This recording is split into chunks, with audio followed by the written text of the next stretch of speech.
Cheers and welcome. My name is Mark Mandel. Thank you for coming on this journey with me on today's new episode of a brand new show that I'm calling Customer Experience Changemakers.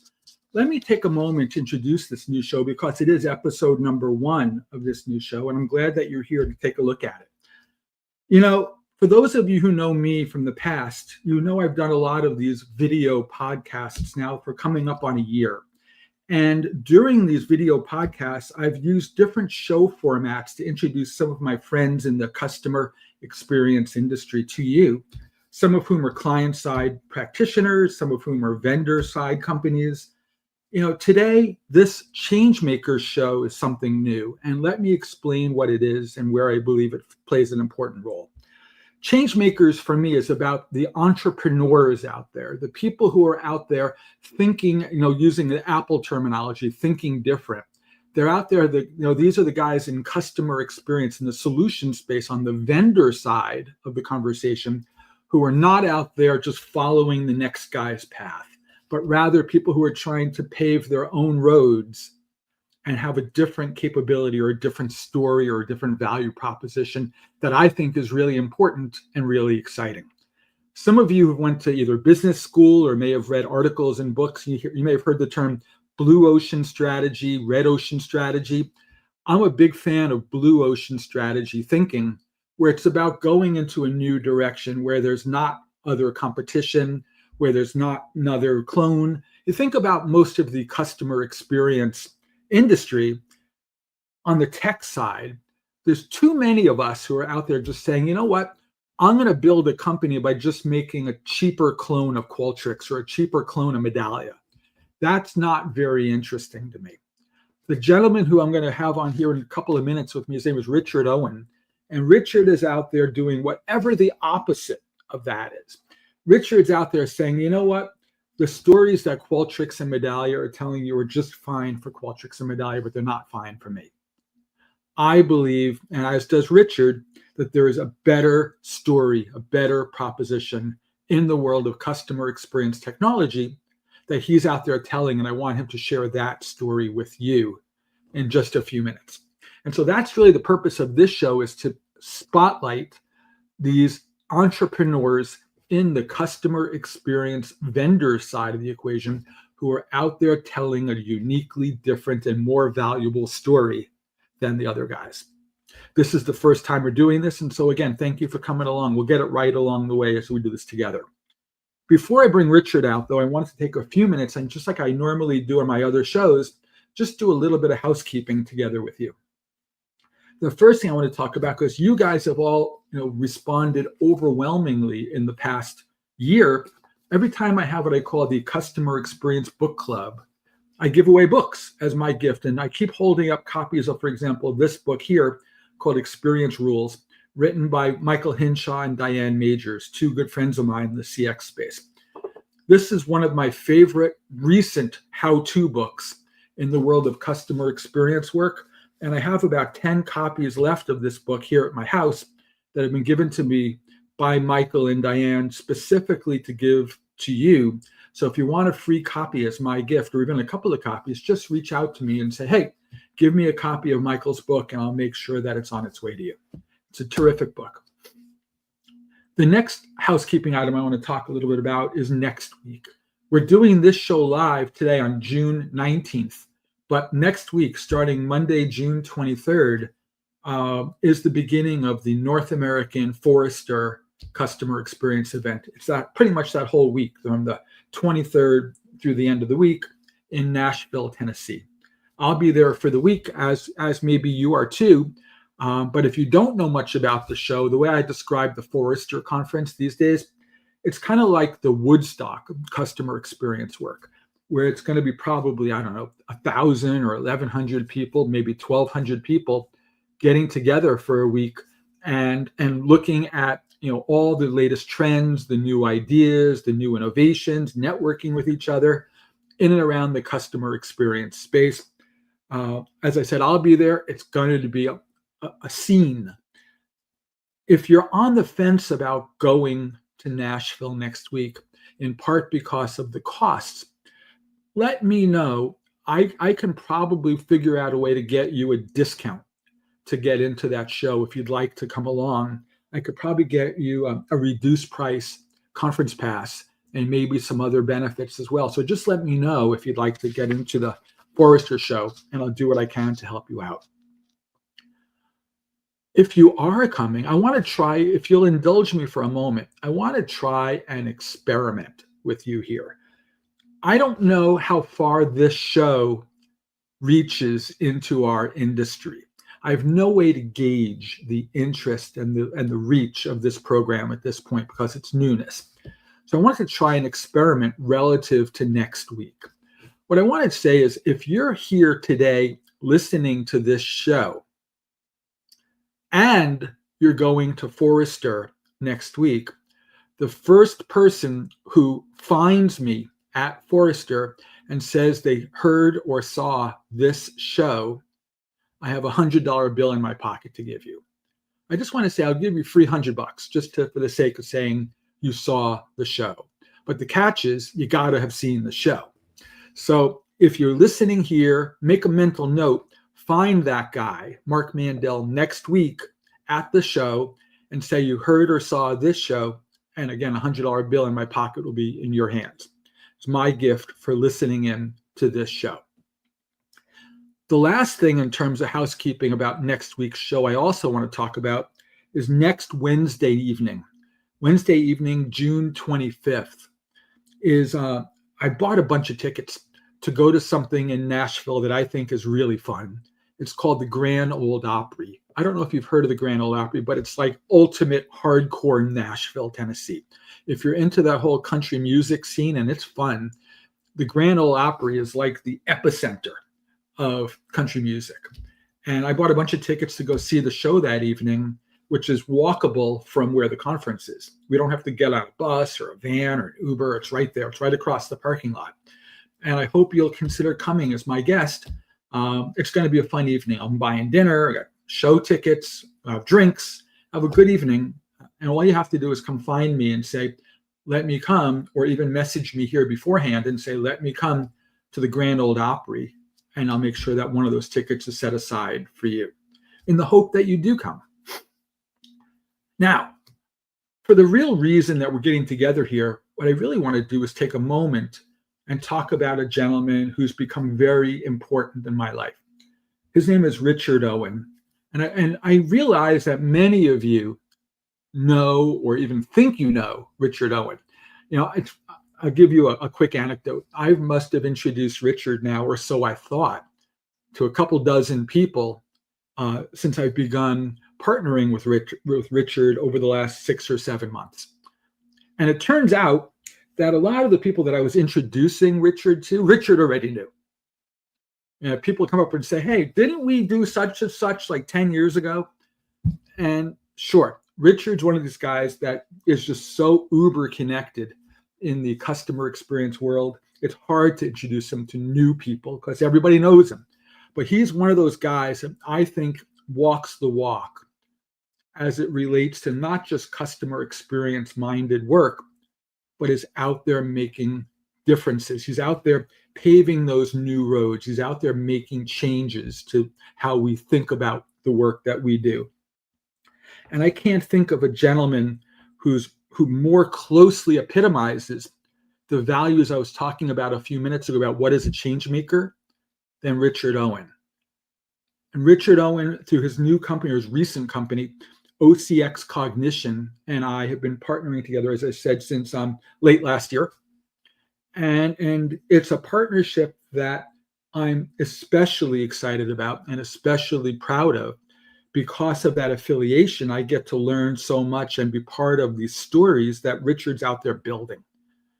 And it's such a thrill for me to be part of that storyline. I can't even begin to put into words. So with that said, I have Richard ready to come on, join me on stage here, and we're going to hopefully just have a great conversation about the things that Richard's doing with his company, OCX Cognition, at the intersection of customer experience and artificial intelligence. Richard, you're here. Thanks for hanging out. Oh, thank you very much. You know, I used to joke that of all the introductions I've ever had, that was the most recent. but actually that was one of the most generous. So I'll pocket that as well. So thank you. I'll just take the recency. The reality is, Richard, you're not new in this business. A lot of people know you. A lot of people have met you. You've had the opportunity through various companies that you've had leadership roles in to serve a lot of CX leaders over the years. I feel like I've known your story for a decade now, but people listening might not. Can you take a couple of minutes and just kind of talk about you? Not that you and I don't like talking about ourselves, but you, and just give a little background on where you came from and kind of where you're at relative to the tech space. Sure. I mean, I think that, long story short, I mean, I'm British from Liverpool, but I came to the United States to do my graduate work at MIT, built my first career at Dell Computer Corporation, not a bad place to be landed in the 1990s. Ended up running a big part of Dell's business in Asia out of Japan, ran Dell's internet operation globally. And I say all that only because to some extent, my journey into CX started as a general manager running what was a very, very big business, and realizing that one of the big advantages we had was the notion we delivered a superior experience. And people at Dell believed that. And it was measurable, and we cared about it. And so when I got into the software industry, I was very interested in getting into this space. An opportunity presented itself with a company called Satmetrix, which at the time was working with Fred Reichheld on creating this methodology that became Net Promoter Score. And so we had this massive breakthrough in terms of people's attention span amongst leadership when NPS came out. And, that became sort of my home for the next 15 or 16 years. We obviously made a lot of good business serving large enterprises with what I consider to be traditional CX programs, survey-based programs. But we also built the Net Promoter certification, which I'm very proud of, which was, I think, objectively the most popular training program in the industry. We lost count at 7,000 companies. A lot of people signed up for that. How do you lose count? But we lost count. But we know that 7,000 companies had signed up for it globally. So that kind of brings us to today, really. Interesting. And so your journey, though, from Satmetrix to your current company with OCX Cognition, it's certainly kind of the next iteration on that same journey that you've been on, right? It's like kind of the third act of your career, or the fourth act of your career, right? And I think what might be the most important and impactful work of all of them. Yeah, I think in some ways everything I've done sort of qualifies me to have a viewpoint today, right? And it's interesting because I got into the customer experience industry for honest reasons, right? Not because I was coming at it because I was a practitioner in CX, but because I was a business manager and I thought CX had value. So my perspective has always been, guy who's running a P&L, how is this useful to me? And we could see in as early as 2003 that we were getting the attention of leadership using survey-based data to calculate NPS and report on root cause analysis. And it was hugely successful early on, but it was massively frustrating at the same time. I mean, standing up in front of a leadership team and presenting data that was based on, maybe 10% of the customers, the wrong respondents anyway, talking about limited insights as to what you could tell them. Yeah. Even the enthusiasm for customer experience couldn't hide the fact that if you had an honest viewpoint from most of the people in the room, they'd say, yeah, this is kind of interesting and curious, but it's not telling me how to build a better company. And so when we sold Satmetrix, Brian Curry and I, who's my chief operating officer, sort of said, well, if we're ever going to stay in this industry, we have to completely rethink this. And technology works like that, Mark, as you know. Look, every iteration of technology totally disrupts the prior iteration. And this happens time and time again. We should expect it. In 2003, people were making the argument to me that said, email surveying will never work. Yeah. You have to basically phone people up. There's no way people will respond by email. right? And today you've got a mass part of the market saying, oh, this whole AI business is kind of risky and difficult and I don't understand it. But every wave of technology works like this. And what is today considered leading edge is really just an opportunity for more progressive thinkers in the industry to jump on something better before the rest of the market comes. And, you know, I think for your audience, the challenge is always, what do you want to do? Not just for your business, but for your career. Do you want to be at the front of this? Or do you want to be sitting in the back seat being dragged along behind it? And that's the challenge I think we all have. Me, I want to be at the front of the bus. I think that's the right seat to be in. You know, Richard, I'm looking at the trends that I see. And from my perspective, there's nothing more groundbreaking and moving more quickly than AI. I mean, again, I'm an old enough guy where I can look back in history and say, I remember 2 or 3 major shifts in the tech space. I remember when computers became personal. I remember when the web browser shipped kind of Netscape or whatever the version before that was called, you know, in the browser the first time. Remember when now phones became smart. I think AI is going to be bigger and more impactful to probably every company and every person than those maybe added up.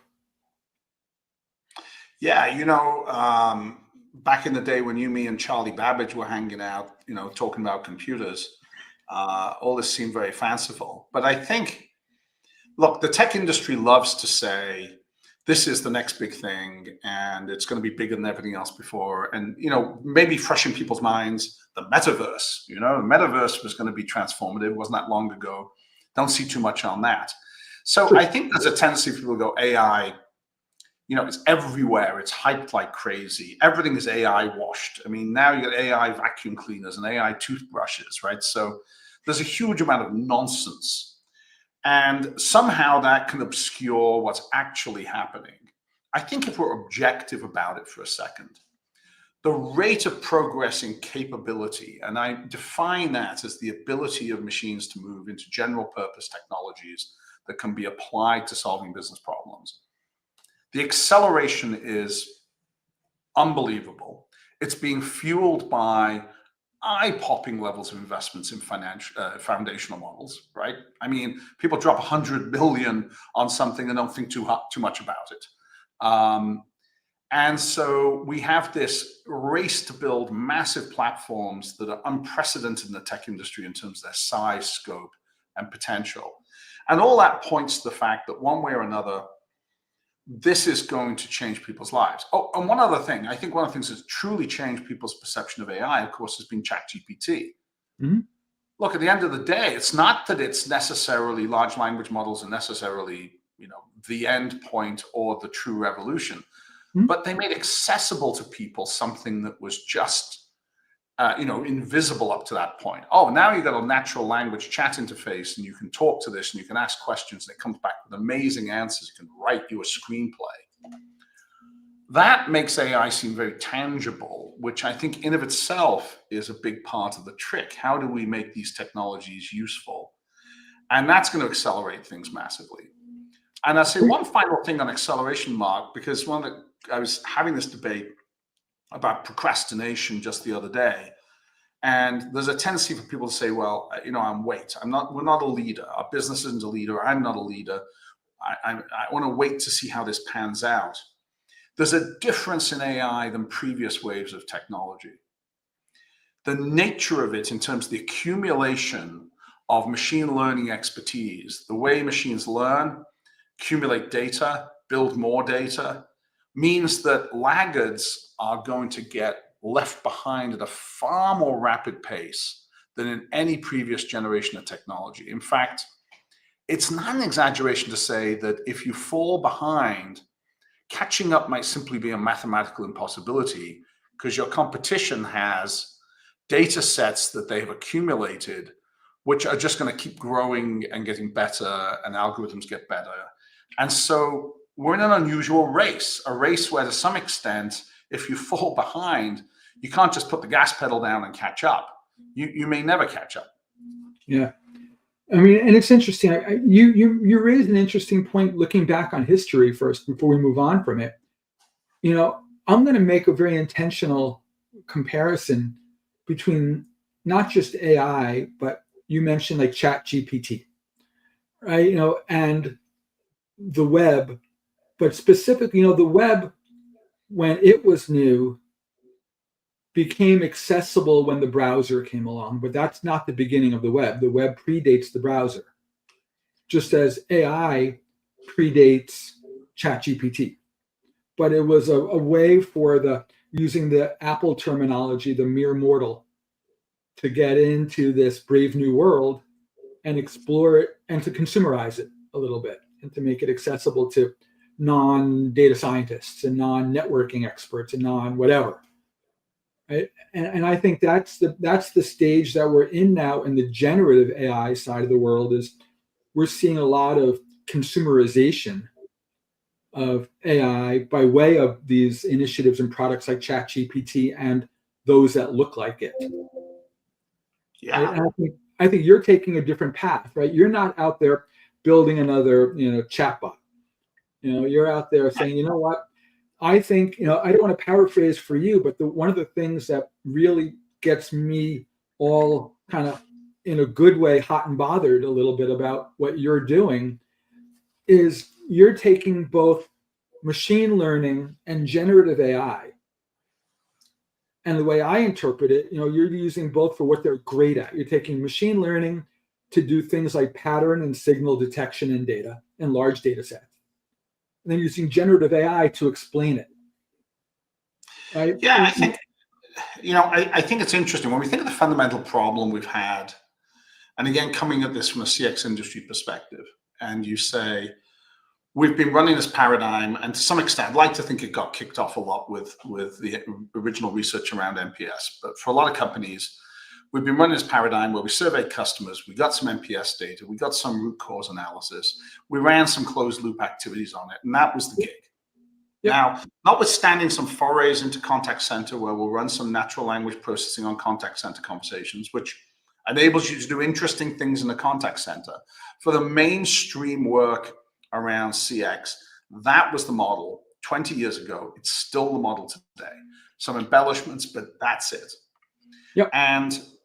But what if that's fundamentally achieving 5% of its potential?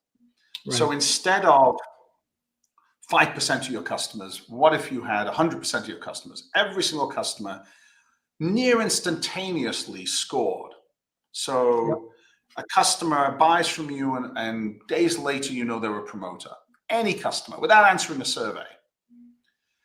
And it rests on a fundamental belief, which is that the way people respond, whether they become promoters, passives, or detractors, using that terminology, is entirely predictable to a degree. And if it's predictable, then it's a candidate for machine learning. And the only question we have is, do we have the root causes of that prediction? Do we have the data that informs that? And do we have the tools and technologies to be able to answer that question? And the answer now is candidly and obviously perhaps, yes, we can. So if you could predict every single customer, how they would respond to a survey, then all of a sudden, instead of having 5% of your customers twice a year, 100% of your customers every week, your level of insight changes dramatically. And that was kind of the baby steps in some ways around AI. Now, the point you're making about generative is perhaps even more exciting. So what we actually would love to do is not just understand whether a customer is a promoter. We'd like to understand why. Yep. And in a very specific way. We don't want to just have these key driver generalities. Well, they're not that satisfied with support experience. No, I want to know specifically what is it measurable about support that we're underperforming at? Where's the inflection point? How do I quantify that? And I'd like that for 1,000 variables, not just for some 5-6 questions they answer. So that's possible. That's cool. Achievable. Now the sizzle is, okay, so you've got that. You now have every account, every customer. You now have accurate attribution for every single one of them. Can I generate the next best action? Can I generate the prescription? And this is where AI is mind-blowing. because not only can you prescribe action, but you can teach the AI to talk the language of your own company. So let's say that for the sake of argument, you're in a manufacturing business and you're manufacturing widgets. The AI learns about your widgets. They learn about your playbooks. They learn about your sales strategy. They learn about your marketing positioning relative to competitors. And it looks at the health of an account, and it looks at the reason that account is healthy or unhealthy. And it says, if I were one of the best salespeople in the company and I had access to all the best information in the company about products and strategies, what would I do? Yep. And it comes up with that. And here's the kicker. It'll turn that into natural language, a playbook, a script, an email, text, anything you want in any language at any time. And that just sounds insane. But today it's absolutely working. And that's where your large language models and your excitement matches to the underlying data technologies that become available. And once you see that, this is no going back. You don't sit there and say, oh yeah, we're going to close the loop on 5% of our customers, by basically telling our people, hey, call them back and ask if it's okay. Now you're into a totally different world. I see that. The way you describe this really resonates with me. I mean, I remember I had the luxury of doing some work with a gentleman who is a college professor currently, but he was also a consultant and an author. His name was Tom Davenport. And Davenport wrote a couple of books and a couple of really important articles, but one of the books that he wrote is called Competing on Analytics. And in the book, he describes a number of things, but one of the key takeaways for me, he described the three levels of maturity of analytics, so to speak. He talked about descriptive, predictive, and prescriptive. So he talks about descriptive is like, what do you do about it? I'm sorry, it's what happened, right? Summarize the past for me. Predictive, all things trending equal, what's going to happen. And prescriptive, what do I do about it? Right? And I think while all three play a role in what you're describing, right, I think the action orientation of the prescription is the most important of the three. And the others I think, it's the payoff, right? At the end of the day, it's the payoff. You can't get there unless you can solve the data problem, right? There's no point in being prescriptive for 5% of the customers who respond to a survey. It's a waste of time. You can't get there unless you have the predictive capability, because if you don't understand how those customers are going to turn that into behavior and why, how do you generate good actions? And then you have to have this payoff at the end where that turns into something that you can put in front of thousands of employees and they can use. And so prescription is the payoff at the end of the whole thing.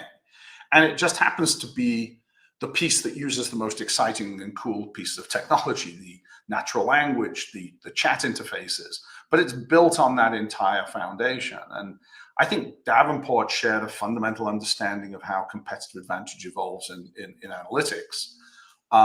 But now we're just about starting to see the realized value from this. And here's the big surprise. So as we started rolling this out to companies, two things worried us, or let's say big unknowns. One, how will employees react? So if you go to a sales team and say, Magic 8 Ball in the sky comes along and tells you that this customer is actually red. You may think they're green. You may have guessed they're green, but the Magic 8 Ball says they're red. How do you react as an employee to that predictive technology? And interestingly enough, if introduced correctly, the answer is very well. The natural question is, why is that prediction what it is? Oh, you can explain to me that? That's interesting. That changes my thinking. That changes the way I view that account. I feel better informed. So that's the first big surprise. Humans aren't as afraid of predictive technologies as we might think if presented correctly. The second big surprise for me is, what's the impact of AI-generated prescriptions? Well, for the very best performers in a company, it's good, but it's not transformative. They already know the answer. They already intuit what they should be doing with this customer, whether they're a success manager or an account manager or a support rep. They kind of know the game. They've been doing it a long time. They're very good at it. But everybody else who's in the 90% that's either, marginally above average or way below average, for these guys, it's transformative. They're suddenly as smart as the best possible sales or success manager. So the productivity potential is amazing for them because they finally get that kind of machine coach that helps them become good at their job, right down to explaining how they should write emails to customers that they never had. And then the final kicker, of course, is automation, because for a lot of customers, especially long tail customers, you're not going to have humans in the loop. You're literally going to have prescriptive actions that convert into email or marketing communications, and it goes straight to the customer. And or somebody might joke, it goes straight to the customer's AI, who's going to come back and have a conversation. Maybe that's where we end up. But automation is going to really support the issue at the long tail, which is otherwise just cost inefficient.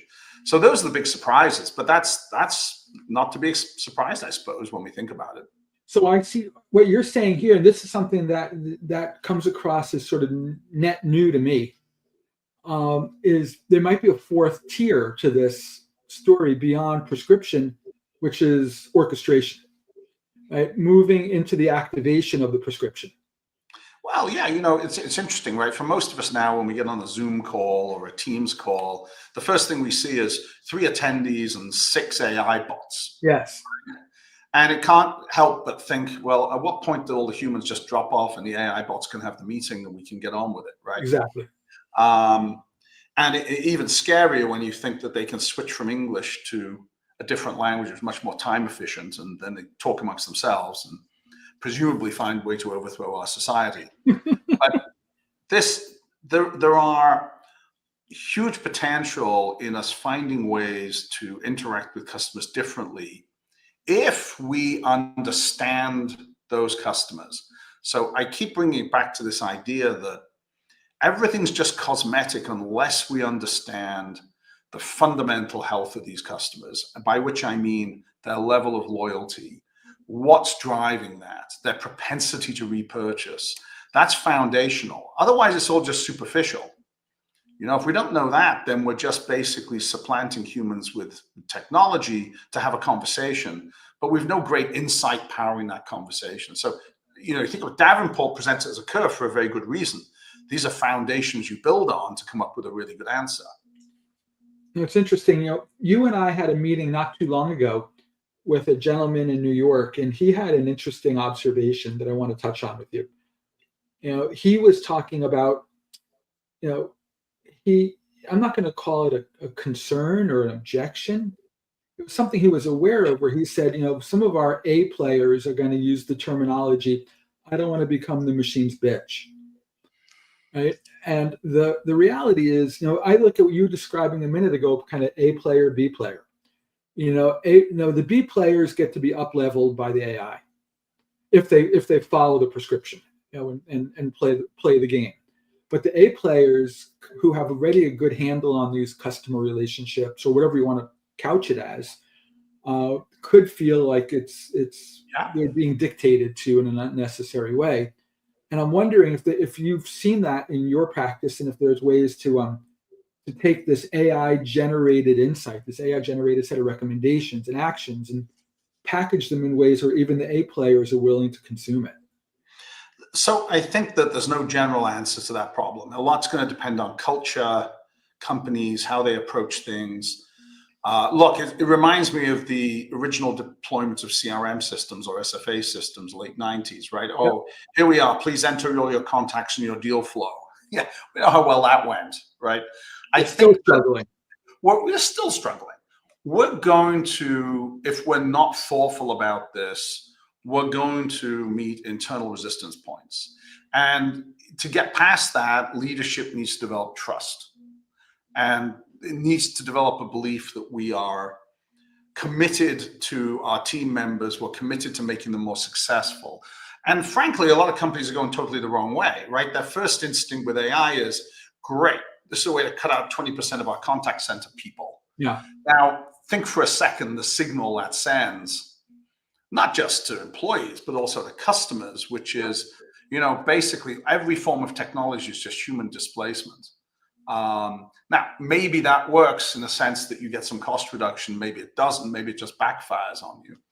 But on a more profound level, if we're building the organization of the future, and we want that organization to be one where we have enormous levels of collaboration and cooperation with the technologies and the people, we better start thinking about how we're going to market that to our employees and how we're going to send the right signals and be thoughtful about it.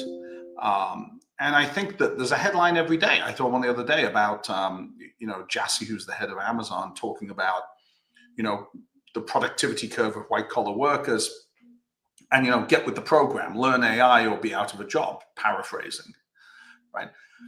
I think that we're going to have to think this through very carefully at a societal level as well. But for your audience, if I'm a CX professional right now, and I'm early in my career, I'm thinking about where I want to be 5-10 years from now.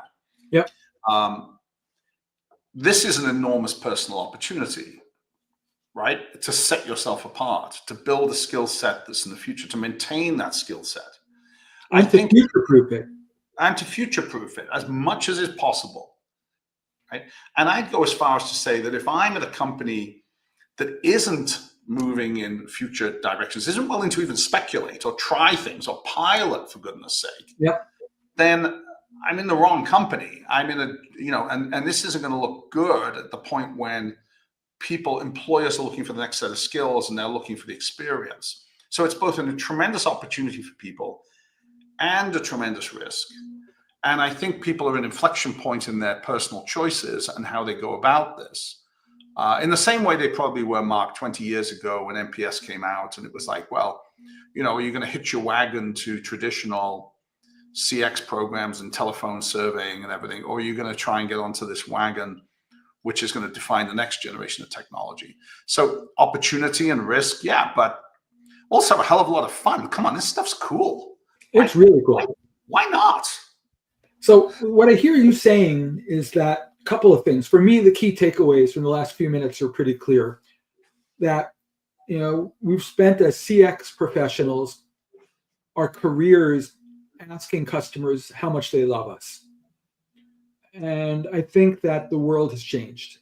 And I think that we're to a point now where that feedback loop is, for lack of a better term, running out of gasoline. I'm going to the conference in a couple of days, and I'm a t-shirt guy. I should get dressed up. I should wear my velvet jacket, but I'm a t-shirt guy. And I had a custom t-shirt made for next week that just had a big quote on it. Just said, quote, "I love CX surveys," end quote, said by nobody. The reality is, why burden your customer and rely on that direct request of, hey, how much do you really love us, if there are signals in their behaviors and in their other indicators that we can mine from? Right.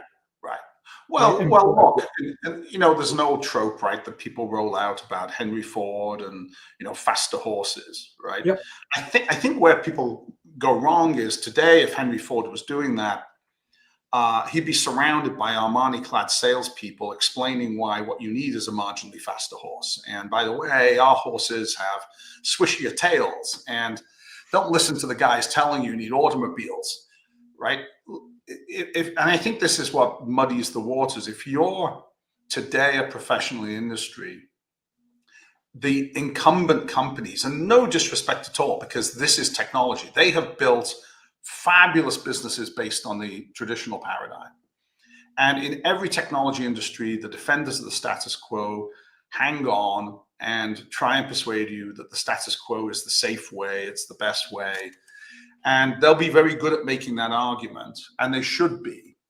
And if you're a CX professional looking at that, it's very tempting to be seduced by the idea that staying static or improving at the margin is acceptable because that's what you're being sold. These are faster horses salespeople, and they're very good at pitching faster horses. Yep. The challenge is recognizing that that is part of today's solution inevitably, but how do you dip your toe in the future? How do you start to look beyond that? And you're not going to find that from the incumbents because it's not in their interest to disrupt the industry. Yep. You're going to find it from guests at programs like yours, Changemakers. And look, you can totally disagree with me. You can say my point of view is absolutely wrong. I think you'd be wrong in that assumption, but fine, it's possible. I've been known, my wife will tell you I've been wrong often, but I think I'm right. You know, I'm reminded of that Michael Burry quote from The Great Short. Of course, I could be completely wrong. I guess people who are wrong always think that they're right, you know. But I'm not wrong at a macro level.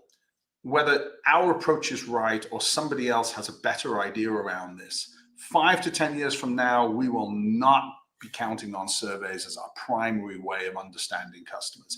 If you're stuck with that idea, then you are fundamentally clinging onto an outmoded concept. And I can't help you. I mean, again, don't disagree with me. Don't agree with me. Find a better way of thinking about it. But I think go out there and find something. So let's talk about surveys for a minute. I'm assuming surveys play a role in your vision, but they're not the primary vehicle anymore. We like surveys. They're training data for machines. And at the end of the day, to teach a machine to think like your customer, you have to have some basis on which to teach it. Yep. And surveys today are still the best way. Now, actually, they're the Achilles heel, because any dependence on surveys staples you to something of a sinking ship. And so any way you can get customer trade-offs and priorities differently. And I think some of the innovations, that there are some innovative guys thinking about how to interrogate customers in very original ways. And interrogation sounds terrible, right? It sounds like, you know, we're strapping them to a chair, but engage customers in conversation, perhaps, that's going to tease out their trade-offs they want to make and how they think about companies. We're going to see some innovation there, and that's going to help us build better models. But it's a means to an end. But the traditional model of, you know, I'm going to email someone a survey, 5% of them are going to get opened up. Depending on different levels of bias, we're going to get something of a correct answer, and they'll answer 5 or 6 more questions to help us figure out why. That model of surveying is going to die out. We use it today for training machines, but even we're looking at it saying it's the Achilles heel of the whole approach, and we need to wean ourselves off even that. Yeah, I mean, even survey response rates, to your point. I mean, I remember not that long ago, Richard, where it was commonplace to get a 20 or 30% response rate on a survey, if not more. And now we're lucky to get 4%, 3%, 2%.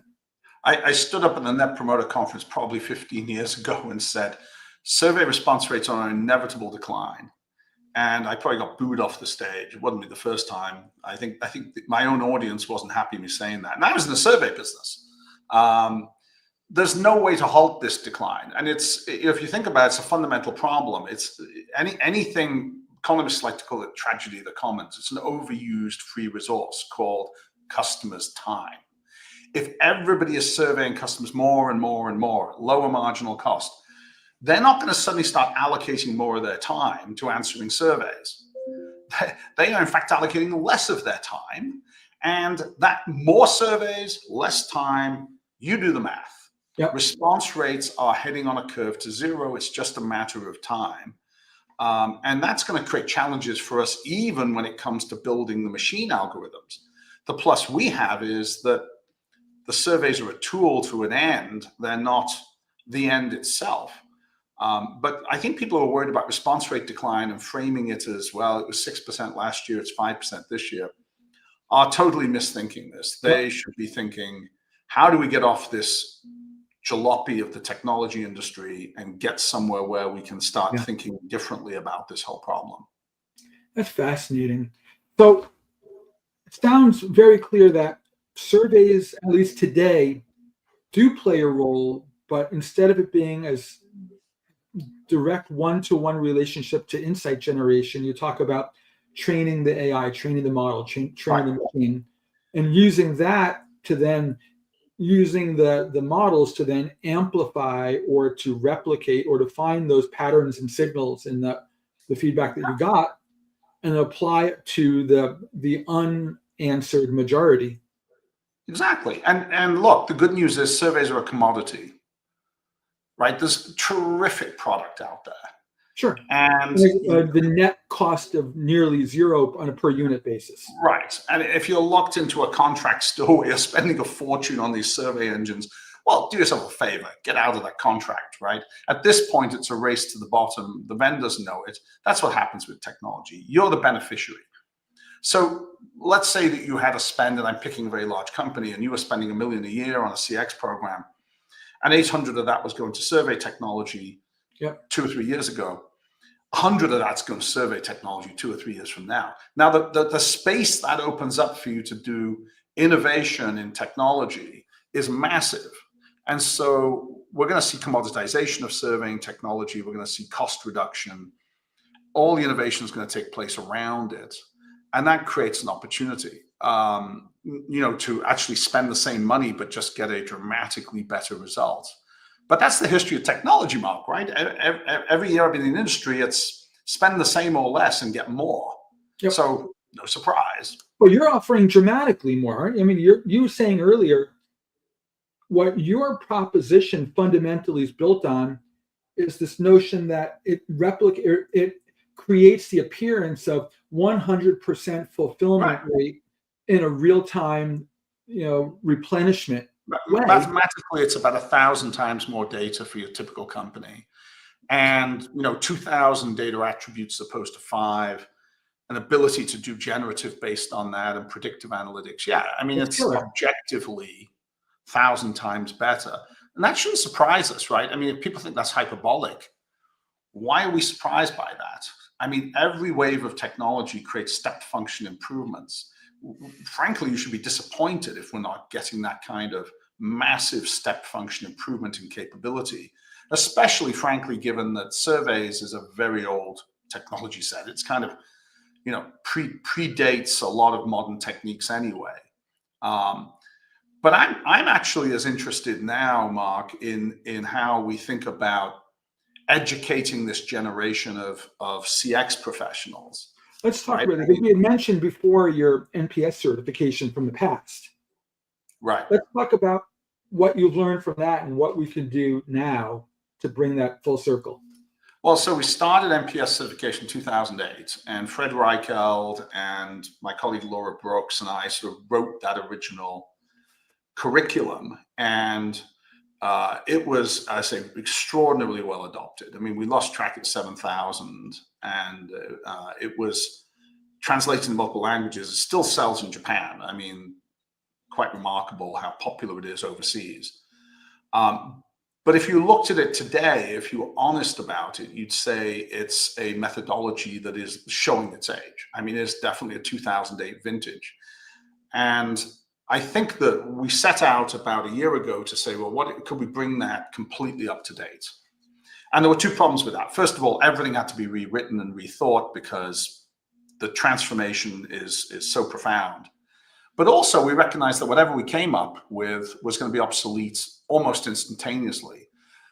So we built the next generation of certification with a different model in mind, one where, first of all, rather than thinking of it as a one-off event, people go through certification, they get a badge at the end, they've learned something. We think of it as a lifetime learning experience where, as the science evolves, people will evolve with it. And so that builds with a sense of community, but also new ideas, new participants. And we've been lucky enough over the last couple of years, partly through building our Iconoclast series of interviews. We've now had over 100 leading academics and business leaders contributing input to the future of the space, which is a huge foundation, a lot of great material. We built the curriculum again from scratch. We put this into beta. We goal to have 100 companies in the beta. In 48 hours, that's sold out. We were full. And now we're planning the official launch. And the goal is to give people who are professionals in the space the same boost they got from NPS certification, a knowledge base, but with the added benefits. My ambition is to keep this current constantly. So it becomes a continuous life skills improvement. And frankly, we want people to steer the direction of it. Look, I'm not wedded to any particular area that is off limits. If someone comes to us, and we've already seen it, people saying, hey, we want a whole section on ethics. Well, AI ethics isn't really our strong domain. There's plenty of people who know all about it. Let's go find someone who's an expert in it. Let's get them to contribute, right? If that's important to our audience, let's bring it in. So we'll let the user audience also steer this. So it's not just a question of, hey, this is Richard and his team's ideas on this. It becomes as much a collaboration as well, and we'll take different directions. But with the benefit that we, in many ways, as curators, will have the expert curation viewpoint on it as well. So I'm incredibly excited about this, as you can tell. We've already seen enormous demand for this, and I think that there's enthusiasm because people want to stay on top of this from a career perspective, and they want to be able to identify that they have this expertise set. And so I get it, right? I mean, look, in our era, Mark, 100 years ago, my idea of getting that credential was go to MIT. That's what you did, right? If you're lucky enough and you won the lottery, and they just made an admission mistake and took me in. But you fast forward to today, I'm not sure that's even the right answer anymore. It's now about continuous learning and access to resources and community that enable you to continue to advance. And I think it's democratized. You don't have to get admitted to an elite university anymore, nor is your education over at age 22 or 25. It's as valid for you in your 40s and your 50s as it would have been back then. So what an exciting time to be in if we can help shape the thinking of future CX professionals. And so you're saying that you have this new masterclass program that's open and available to early adoption? So right now the beta is closed because we're oversubscribed. Our goal is to launch an early adoption version of this, and we're targeting roughly sometime July 17th. And so you can go and register for the early adoption version. That's no commitment on your part. That's just literally saying, because we'll do like everyone in tech does, we'll do an initial release on a limited number of people. And so he just puts you into the queue, and you can still choose not to do it. You don't like the price, you don't like the product, don't do it. But it puts you in the queue. And then we sort of go for more of a full release cycle, likely in September, October of this year, when the early adopters have kind of run through and given their feedback. And the feedback from the beta group has been remarkable. Obviously, sometimes you have to have a bit of a thick skin, Mark, because some of the feedback is, quite pointed. People aren't shy. But the fact that people have such strongly held views and amazing insights has really given us conviction that the engagement with the audience is going to be a big part of that. That's cool. And also we have folk in sub-Saharan Africa, we have folk in Japan, we have folk in Latin America, we have folk in Europe, and of course, probably the majority in the US. So we're getting a really interesting sort of global take on this as well, as this is getting built. I'd love to see if I could put you on the spot for a minute and just ask a favor. And the favor is, to the extent the folks out there listening to this conversation right now, whether it be live or on the recording, want to participate as a future early adopter of this learning program, that there would be a pathway in for them as an early adopter, that you would consider them on that early adoption list. And so sometime in the July timeframe, when that next step is ready to play out, that if they queue up, that you'll be ready to take them in. Yeah, I mean, I think that's a great idea. And that wasn't a rehearsed question. I didn't know you were going to ask that. But yeah. It was not on the list. I do. Yeah, I mean, I said we'd love to accommodate people. I mean, they're sort of signaling by listening to this podcast that they're interested in forward thinkers anyway, right? So I think it's a good fit for the audience. And candidly, we want to get those we want the people who start this to be the enthusiastic forward thinkers who are going to contribute to its development. So let's build a list. Let's get people's emails onto it. And look, we'll cut people a sweetheart deal. to get people started on this. You know, I'd also say this: if there are people who are between jobs, you know, so you can't go to your boss and say, "Hey, I need some training budget." We've always, and we did this with MPS as well. If you're between jobs, we'll help you out. We'll comp you into That's this nice because you know, it help you find your job search. And look, selfishly, we know you're going to land somewhere great, and we'd like to have you as a friend when you do. So it's a win-win for both of us. So if you're between jobs and you're trying to get up to speed, let us know, and we'll find a way to make sure you're not out of pocket on any of this. Are you also similarly open to this notion? So I know some people who listen to these shows are actually independent consultants in this space, Yeah. right? And to the extent they want to build some competency and expertise in, you know, things that you advocate for and believe in, that as an independent advisor, consultant to the industry, that they can participate also in this learning program. Yeah, we love these guys, right? I mean, we've always had an important relationship with them, and I get it. Look, if you're small scale, running, maybe it's a 1 or 2 person shop, maybe it's a smaller shop.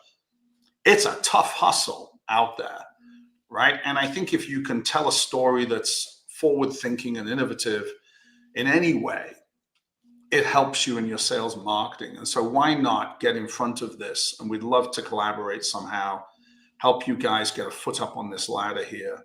Cool. And so, yeah, I think I fully appreciate how difficult that job is. And, you know, we'd love to help those guys. That's awesome. Richard, I know we're right at the top of the hour coming up here, so I want to be mindful of your time and everybody else who's coming along here. Just one last question, and that is, I like to wrap these conversations up with, how do people find you if they want to continue the conversation with you? What's the best route? Is it LinkedIn? Is it email? Is it, you know, your cell phone at 11 o'clock at night? What's the best way to get hold of you? Not the cell phone at 11 o'clock at night. I'm not even sure what 11 o'clock at night is and which time zone I'm in, but yes. So, I mean, it's super easy, right? You can write to me, richard.owen@ocxcognition.com. You can find me on LinkedIn, ping me through that. So whatever way is sort of easier, carrier pigeon, you know, not necessarily the most effective way, but I don't think I'm too difficult to find. And look, we'd love to hear from people, even if it's to disagree. If you think that what I'm saying is nuts, send me a note saying it's nuts, and you've got a different view of the universe, because we're probably wrong. I mean, the one thing we know for sure is 5 years from now, it's going to be different. Yep. And we just want to be directionally correct so that we can zero in on the right answers. Makes perfect sense. And by the way, for those listening in here who want to reach Richard and who for some reason would rather go through me, I can connect you guys to Richard without a problem. So just let me know about that. You know, he'll just extract a small fee, you know, into that. You know, there's got to be beer, t-shirts. There's something, right? There's something in there.